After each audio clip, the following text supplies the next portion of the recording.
ururka Taliban oo lagu casumay Oslo iyo hadalhayn ka taagan qaar ka mid ah ergadooda iyo weliba casumaadda ay ku yimaadeen dalkani Norway.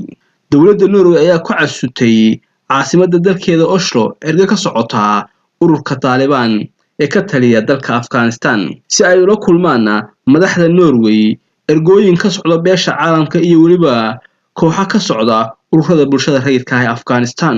Shirka ayaa bilowday 23 bisha wuxuuna socday ilaa 25 Janaayo.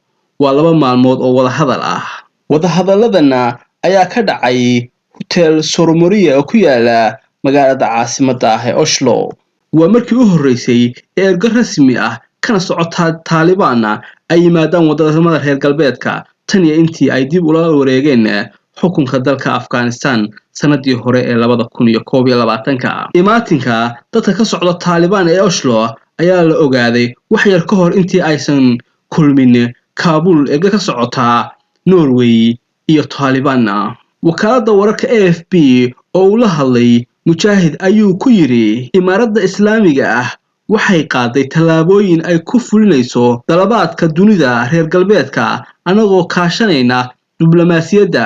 Waxaan rajaynaynaa inaan xoojino xiriirka aan la leenahay dhammaan dalalka oo ay ku jiraan dalalka Yurub iyo guud ahaan reer galbeedka. Waxyaabaha ay ka wada hadlayaan ayaa la sheegay inay ugu muhiimsan tahay sida la isaga kaashan lahaa xuquuqda aadanaha iyo gargaarka degdega ah. Shacabka iyo xisbiyada mucaaradka ee dalkani Norway ayaa ka bixiyay falcelinta imaatinka Taliban ee dalka. Ra'iisul wasaaraha dalkani Norway ayaa sheegay inuu fahansanaa inay ka imaanayso falcelin imaatinka Taliban ee wadanka Norway, laakiin waa in lala hadlaa Taalibiinta ayuu yiri. Sababaha aadka looga falceliyay imaatinka Taliban ee Oslo ayaa waxaa ka mid ah in Anas Xaqani uu ka mid yahay ergada Taliban isagoo loo haysto dambiyo dagaal iyo dambiyo ka dhan ah bini'aadantinimada. Waxaa la sheegay inuu ka mid ahaa hogaamiyaasha isku xirka loogu yeeray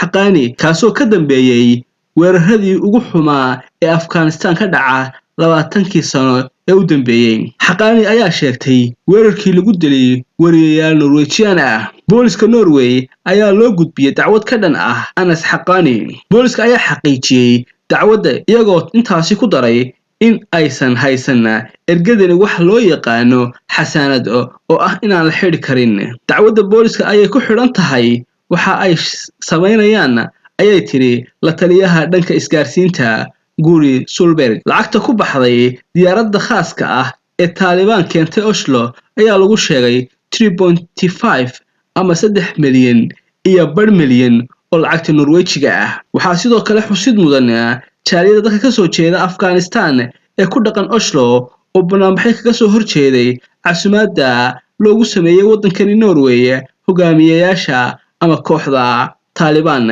ee dhawaanahanba ku sugnaa magaalada Oslo.